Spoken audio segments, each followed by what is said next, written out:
for it. All right, good morning. Welcome to another Friday morning safety meeting. Today is the 20th of June, which means after tomorrow, the days are getting shorter, right? Yeah, Pretty crazy to think about. tomorrow's the Uh, longest day. Yeah. yeah. This week's code of conduct item of the week is promote the code. Mr. Dow. Support it, and actively encourage it. That's really important that we can do that every day. So support and actively encourage the code is what I interpret that as meaning. All right, thank you.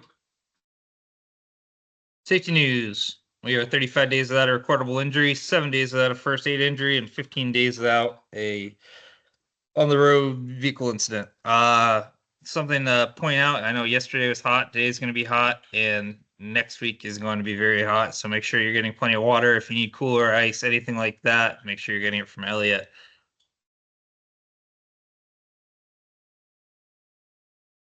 So we're going to talk about trench safety.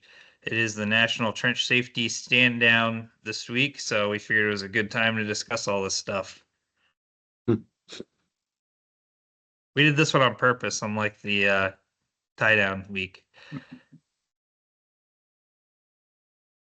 Trench is an excavation that is narrow in relation to its length. Generally, its depth is greater than its width, and the width is at the bottom is less than 15 feet. So that's a trench. It's obviously it's where you put pipe or whatever else you put in the ground. But we might also talk about just general excavation today. So there's the 5, 4, 3, 2, 1. So that's what I always think about because I always need my little things like that, little sayings and things. So any trench over 5 feet must be protected from cave-ins. We'll talk about different ways to protect them. Over 4 feet, you need a ladder. The ladder must extend 3 feet beyond the top of the trench. Don't forget to keep your spoils, tools, everything else 2 feet away, and you need one competent person for every excavation. And sometimes it's one inspection per day is the one, but either way you put it. So different options for protection. We have sloping. Obviously, that's when you slope it. You have benching, so when you have steps going down the sides. You have shoring, which we don't often use, and then you have shielding, which is trench boxes, stuff like that. And then we also have our engineered solutions like sheet piles and things like that, which we frequently use. Daily inspections. I think we're good at doing a good visual inspection in the morning, but I don't think we're good about doing like a real physical inspection. So I think it should be everybody's goal in the coming days and weeks and months to really do a good morning inspection of, taking the whatever material you have and rolling it out and just seeing what you're really working with on any given day. That must be completed by the competent person. You should be classifying the soil daily, inspecting your protective systems, designing structural ramps, monitoring water removal equipment, and conducting site inspections. You must inspect the excavation, adjacent areas, and protective systems after rainstorm, freezing, or thawing, as well as daily.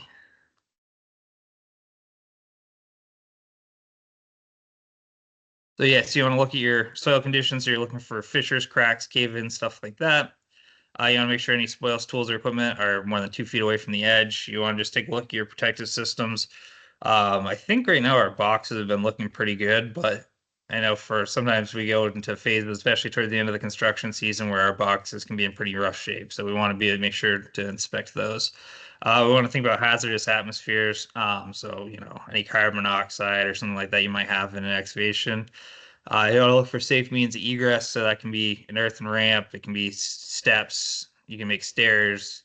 And the most common one would be a ladder. Anywhere that anybody's working, they need to be 25 feet or less away from that means of egress. And you just want to monitor for other hazardous conditions. So some signs that something could be happening would obviously be if you had an actual cave in. It's pretty frequent that you come back over the weekend and all of a sudden, a wall of an excavation's caved in. And just because you have some protection plan, like let's say you put a trench box in, doesn't mean that you don't need to be inspecting your excavation, right? So if you start seeing any fissures, bulging walls, so things starting to bow out, crack, different things like that. That's going to be an indication that your excavation could change very rapidly in a bad way. So yeah, I have 4 different classes of material. So you have stable rock, you can go 90 degrees straight up with that. But it's one thing important thing to remember if you're going to be blasting or something like that, that they could overshoot your blasting. We had that happen recently where we were planning to be working in stable rock, but because they blasted, suddenly it was all kind of splintered, fragmented, everything like that. And it really turned it from being stable rock to a class C soil type, right? So it's something to be aware of in planning of like, okay, what's going to be the contingency plan if we're blasting, if this gets overshot. Class A soils are going to be your silty clay, sandy clay, stuff like that. I don't know if anybody's used a pocket penetrometer. I keep one in my truck all the time just for those kind of questionable situations, but you press it into the bank and you see at different points just how much it compresses. So that's what those numbers are down along the right side of this table here. Anything that's been previously disturbed cannot be a class A. Class B is you're going to be your granular cohesive soil, so they still stick together, but they're more of a kind of silty material rather than a clay-like material, if you know what I mean. Trying to use my adjectives, which might not be the best at 6:30 in the morning, but and then anything that's not cohesive, so it doesn't stick to itself, is going to be a class C. So that's going to be your sand, gravel, stuff like that. Its compressive strength is going to be less than 0.5, but what we frequently see is that you'll have a higher compressive strength and it still won't be cohesive. So it'll really be a class C, even though you have the cohesive strength of a class B. Anything that's class C can't be benched, so it has to be sloped. So here's your different, whatchamacallit, your different sloping and benching options. So type A soil, you're going to be 3/4 to 1. On type B soil, you're going to be 1 to 1, and type C soil, you're going to be 1.5 to 1. For sloping, for like I said, for type B and type A soil, you can bench those, but type C, so anything that's not cohesive to itself, we cannot bench.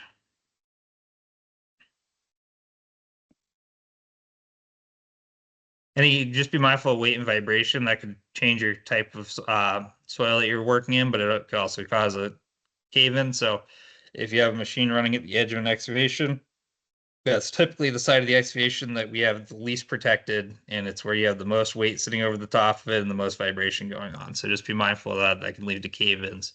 So we really want to be setting the machine back as much as possible.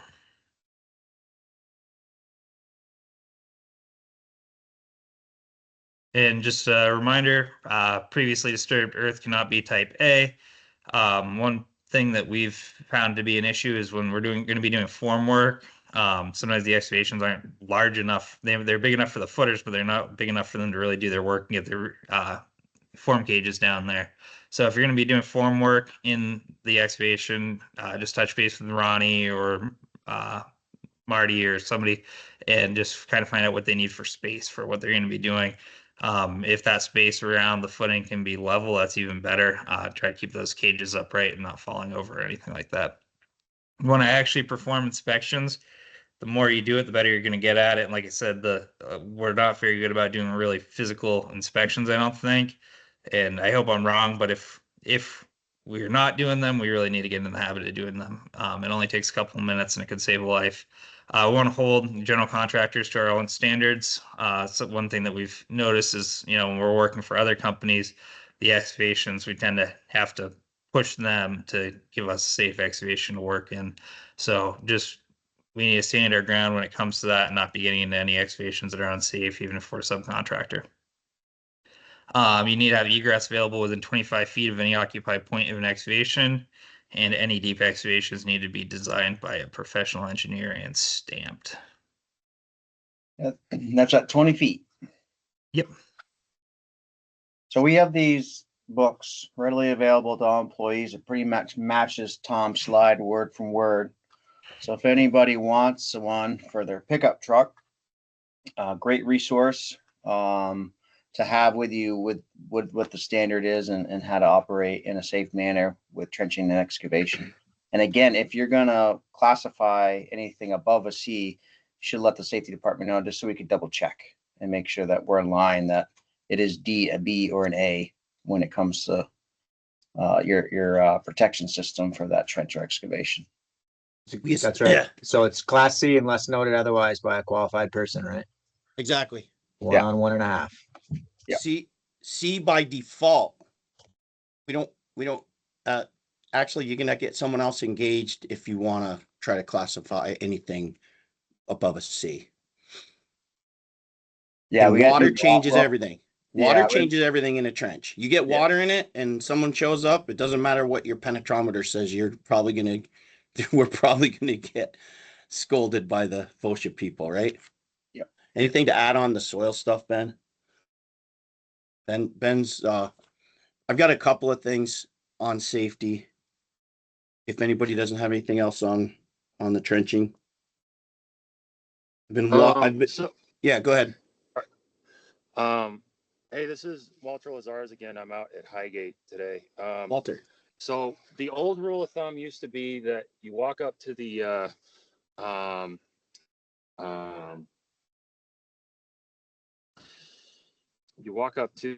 the soil you're using and you kind of ball it in your hand, and then you see if it sticks together.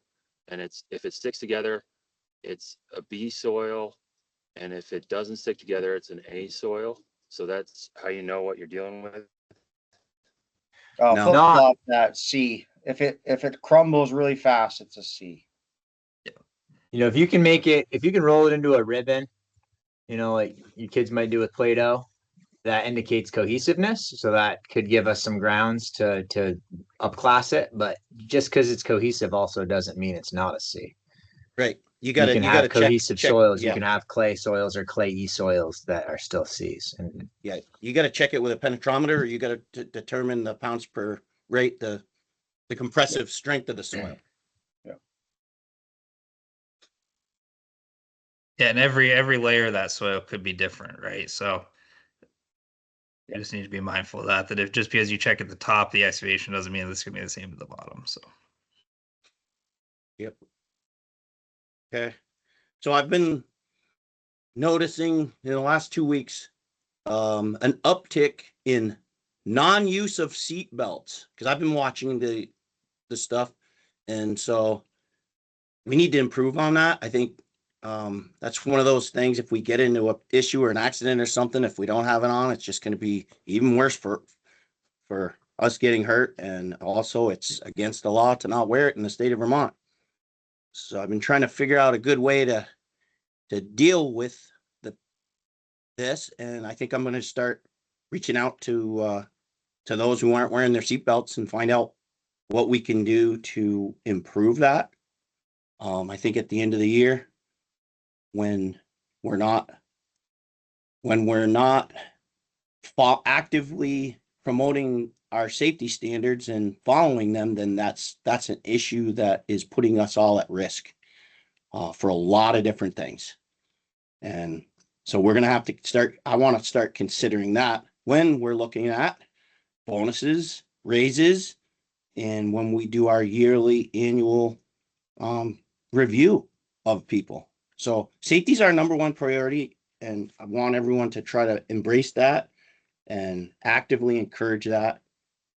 Another thing I've noticed, just looking at some of the reports that we can improve on, and I think maybe some people just need some more help, is the fuel logging.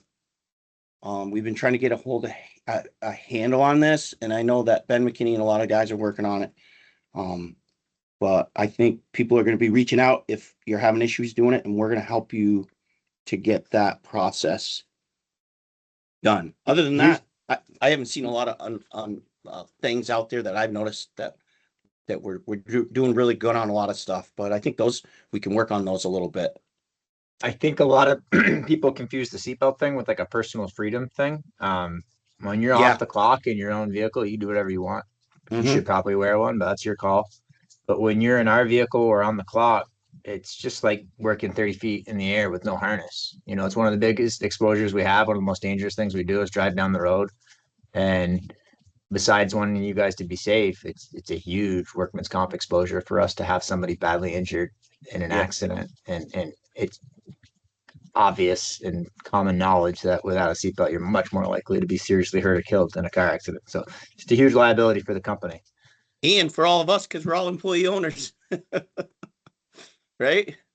Yep. Oh man. Yeah, we do a lot of really intense work out there, but I think the time of day where we have the most liability is between the hours of 6 and 7 in the morning, because just think about how many vehicles we have on the road at that time. Yeah. So I try to make sure I put mine on every single time. My car tells me if I don't, but let's try to do better on those. It'd be nice to see some improvement, because I was getting a little discouraged this last week myself. So I wanted to communicate and try to be positive. Okay, this week we talked about, anybody else on seatbelts? Very simple thing. Let's do it. Okay, I got a few announcements this morning. 2025 Lake Champlain Dragon Boat Festival. Sarah Wallen is going to be paddling in the festival again, and there's on your email you'll see a donation link, and it's in support of breast cancer survivors. And so she's doing it. She's training now, and they're going to do this thing on August 3rd. So to give her some support, you can just click on that link, and if you would like to, and you can donate. A couple of us already did. So I think that always makes someone feel good when we can support each other in some of these charitable type situations. We've got an employee owner idea of the week, something I thought of a few weeks back to add in. I had a suggestion and some questions by Tiffany, our driver. And one of the things she came up with is just, she was thinking about it and she wanted to share it. You know, we can opt out of our paper pay stubs, and we can use the Foundation e-access portal. It provides us with online access to all our payroll info. It gives us our pay stubs, our time cards, our earnings and vacation time summaries. It works really good. If we opt out of the paper, if we all opted out, and not all of us are on this, but just the idea of the savings that this could save the company a year, just based on postage alone, if the cost of 220 pay stubs going out in the mail every week is almost $8,000 a year. And I think the postage is going up later this month. So that's just a very simple thing that if more of us opted out of that and just used the digital system, we could save money for all of us for our future. If you want to opt out, you can contact Melanie Bennett. Her info is right here on the email. So anyone that has up some more ideas, we'll try to get them up on here, because I think this is one that we could all some of us could act on right away if we wanted to. Independence Day, Elena is putting together some more, still working on some information for the 4th of July, a reel. So if we got photos of flags, job sites, anything patriotic, send it to her. Also, military, people that are military or active or reserves or guards, let her know. We're trying to, she's wanting to find out if she can feature some of that in her Facebook stuff and her postings. Her information is right there. ESOP meetings, we've had 13 to date. Just reach out to Aaron if you'd like to set up one for your crew or for yourself. We're very flexible. They've been good, and we're getting better at understanding all the information from all the questions we get. So if you were one of the first people that went to the meeting, I guarantee if you come to one now, we'll be better educated. Healthcare premium is still in effect. It will resume on the July 18th paycheck. A lot of people are still enjoying that extra money every week. We got 2 new employees. We got Ken Furno, truck dispatcher and fleet administrator. Ken's been here all week. He drives that awesome looking red truck out there. And he is right across from Tom Lawyer's office if you're looking for him, or if you want to pop your head in and meet him. We have Evan Welcome. He started Monday, and he's just starting out as a civil construction laborer. And I think he's still will be returning back to school in the fall, so he'll be here for the summer. Not sure which crew he's on. You'll see, if you see him out there, say hi. This week we have the project of the week, and hopefully McKinney will present it for me because I see that he's on. And it's the Global Foundries Bombardier Bridge. And I don't know if you knew this, Ben, but that lady, what's her name? Janet. Al knew her. Cool. I remember he told me something about her. She was very instrumental in getting that bridge built. She was an IBM engineer. And they named it after her. They did. All right. Okay. You guys see my screen? Yep. We'll try to burn through this pretty quick. So we're contracted with PC to rehab the Bombardier Bridge on the Global Foundries campus.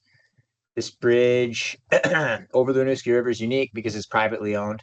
It's 5 spans, over 650 feet, and it's probably, I don't know this, but I think it's probably the biggest privately owned bridge in Vermont, and maybe even all of northern New England, maybe all of New England. It's a big bridge to be owned by not the government. It's built in 1980 for IBM by S.G. Phillips. And as you'll see in a bit, ECI installed the many utilities in the first bay. So they've got, they're making these microchips, and they've got process plants on both sides of the river, employees and facilities on both sides, and they've got all these pipes full of, I don't know what, Dal might know, process fluids and power. Yeah, different stuff. Yeah, ECI put in most of those. You'll see at the end.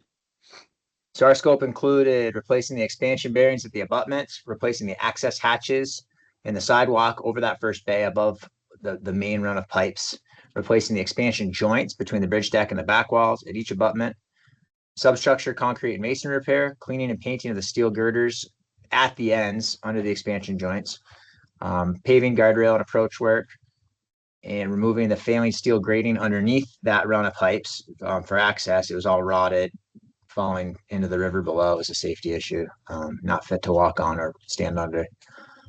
And major rehab of the concrete deck itself, both partial and full depth. So here's what it looked like when we got there. The salt water dripping down through the joint had taken its toll. The steel actually had holes in some of the steel and some pretty major section loss. And also some pretty bad concrete conditions, and the bearings were no longer expanding and contracting and moving. This is weathering steel. Fun fact, weathering steel is meant to rust in a sense, but it doesn't do well long term under full on saltwater saturation. Here's the deck when we got there. You can see the old joint. The concrete itself had already had a full scale partial depth, much like we did here, job done 20 years ago or so. Yeah. So it's far from the original deck. They already essentially peeled the whole top off and re-poured it, and then since then have chopped into it and done patch pours. So it's actually better. It's actually worse than it looked, and it didn't look that good. Yeah. So the new joint detail was to chip down the back wall and remove the top of the back wall and re-pour it, and same with the concrete bridge deck itself over the beams. That's to the left. The green is removed and replaced concrete and rebar. And then within that, the blue is, I think it's called Wabocrete. But so it's a secondary pour of a proprietary kind. I don't know if it's really cementitious as far as Portland cement, but essentially a chemical polymer concrete product that actually anchors in the joint itself into the new concrete placement. So we mowed in the fall. We completed the bearing work 1 lane at a time. We had to leave the bridge open to two-way, single lane alternating traffic signalized. And because the bridge is really big with heavy superstructure and long spans, the dead load for each beam was over 100,000 pounds. Really wasn't a lot of room, from the edge of the bridge seat to get underneath the girder. These diaphragms or cross frames really weren't robust enough. We had to do a jacking plan. We analyzed them. They weren't robust enough to put that load on them. So we had to get under the beam. And the only other way to do it, rather than jack from the bridge seat, would be to build a shoring system underneath or come all the way off the ground, which we didn't want to do. So we put together a plan to use these jacks, new jacks to us. We bought them for the project, 100-ton pancake jacks for that low clearance. They just have 5/8 of stroke, but collapsed. They're like 3 3/8. So super low profile, very strong jacks. Tie them together hydraulically so we can lift, those 3 beams at a time, plus the 4th beam, just as kind of a helper jack to pick up some of that extra tributary area in the middle bay. Lift that just enough to take out the old bearings and put in the new ones while we've got traffic on the other side. We also completed substructure repair and painting at that time. We had a painting sub come in and blast and paint it. You can see they're wearing new paint, minus touch up at our work area, which they came back the next year to do. Normally wouldn't paint the bridge first. Global was under a lot of pressure to spend their 2024 money in 2024. They're pushing us to spend money, which is okay, I guess. The design had the anchor bolts right where the old anchor bolts were, which didn't work. We were smart enough to catch that. We didn't catch that where we moved them was right under the cross frame. It's my fault. But the guys got creative with a little bit of an angle to the rock drilling to get the new holes in. After a brief demob after that first phase in the fall, we came back with a composite crew to tackle the joints. We still had 1 lane at a time, but we convinced them to let us shut it down to all but emergency traffic. So it was still phased work, but we didn't have to deal with cars driving through our job site. We just had to leave it plated and accessible by emergency vehicles. Here's the guys chipping. A lot of chipping. A lot of PPE. Wow. It's a big wide bridge with a sidewalk and 3 sections of F-shaped barrier, cast in place barrier. Very physically demanding project.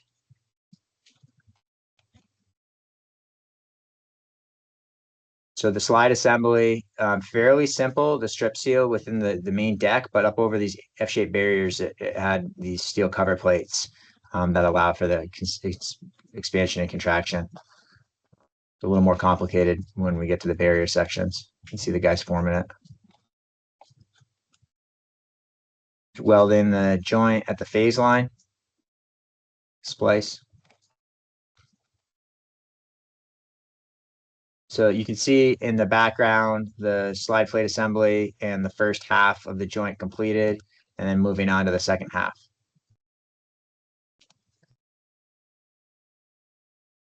This was basically all winter work, the joint work. So the guys built enclosures for the purpose of cold weather concreting. A little bit of consolation in working this winter was that some of the time they were in a tent. 4-day. Marty always helps, but I like to get pictures of him on his phone and show you guys, just so you don't think he's out there working too hard. So once the joints were complete, the weather started getting nicer. It was time to move on to the deck. So we sounded and marked out the hollow and delaminated concrete on the whole deck, and marked it out with pink paint. And then our survey team flew it several times at different phases to quantify the area because it was a unit price job. We were getting paid by the square yard. So you can see the screenshot below from the drone output where Richard or Mike or Gunnar, probably Richard, but I know Mike and Gunnar had helped too, went in and catted and delineated all the areas and then hatched them yellow. So you can see it's over a quarter of the deck, 1 lane specifically, that had bad or delaminated concrete that needed to come out. It was a huge scale. So we contracted with Infrastructure Repair Services, IRS, out of New Jersey to perform hydro demo. We can chip this. We can do this by hand. We would still be there. We wouldn't even be close to done. So this is a technology we've used in the past, both with subs. We've also rented these units and self-performed it. And it's a lot more efficient way to get the bad concrete out. And basically it's just using ultra high pressure pumps, like 30,000 PSI water pumps, and using a tracked robot to spray within the areas that we've marked out and hopefully not penetrate the deck. We had a few blow throughs, but not too bad. I mean, the idea is that you set the pressures at, the correct level to get the bad concrete out, but not get the good concrete out. There's the robot. It's pretty efficient, but it just leaves a wave of destruction behind it. So while it does save chipping, it doesn't get underneath the bar. So we still have to chip all the edges square. We still have to get an inch under all the rebar. So it's still a tremendous amount of labor, even with hydro demo, and an insane amount of cleanup. Also just collecting the wash water and treating it, which we did. We had a little collection pumping and treatment system on site that worked quite well. See the guys long after the hydro demo is completed here, scoring, chipping, cutting, and prepping these patches. Obviously this is structural concrete, so the patch needs to not just look good and ride well, but it needs to be structural because you have heavy trucks on it in between the beams. Very labor intensive. Incredible. Shit. Getting closer to being ready here. Still a lot of cleanup before we pour, but most of these appear to be prepped.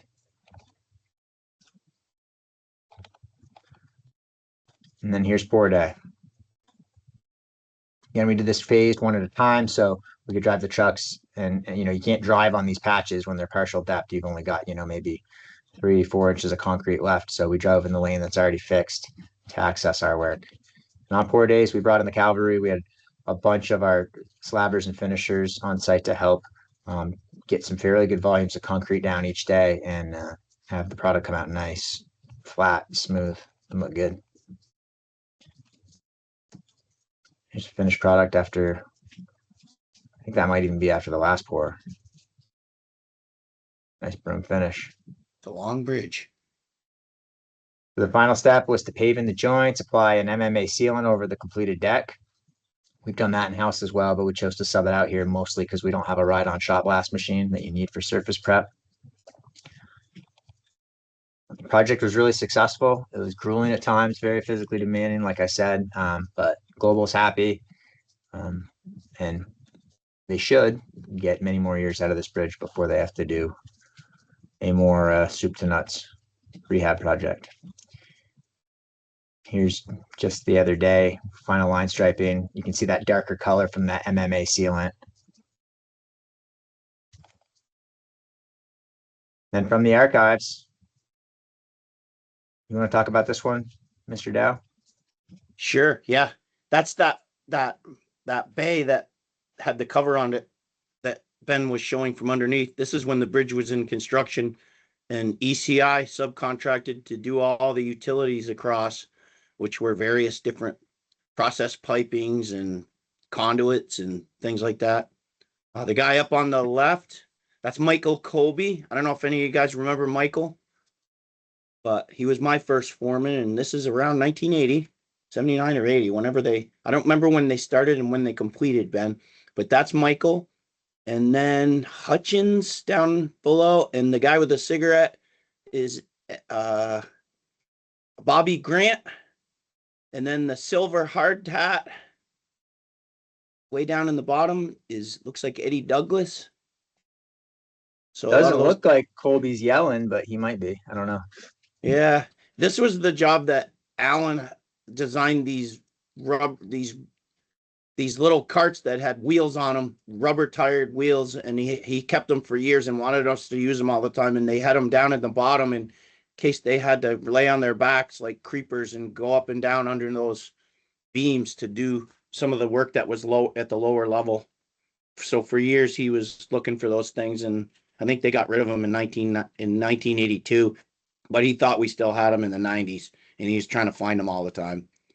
But Just fun This is- fact, you can see the conventional bunks and formwork in the other bays with, but stay in place metal forms Yeah. over Wow. the first bay, which makes sense Also- because that would have been pretty hard to strip.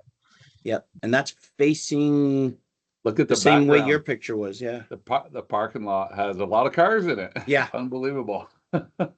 yeah, yeah. And there's Adam sent me this.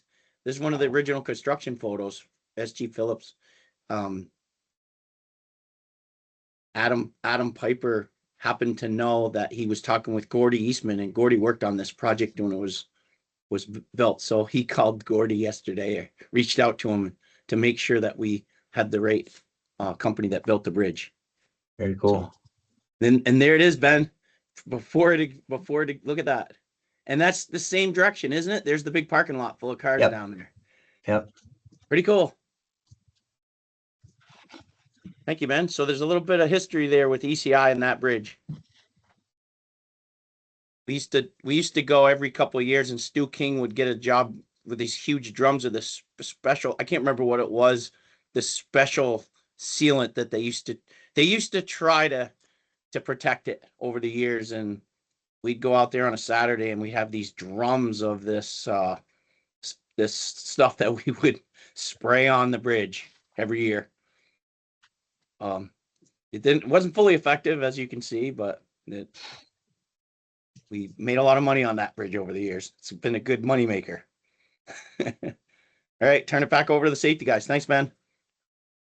It's always amazing to see how much things have changed in the world of safety too when we look at those old time pictures.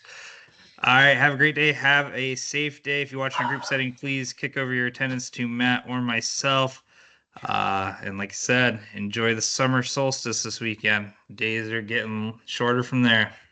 Have a good day, guys. See ya.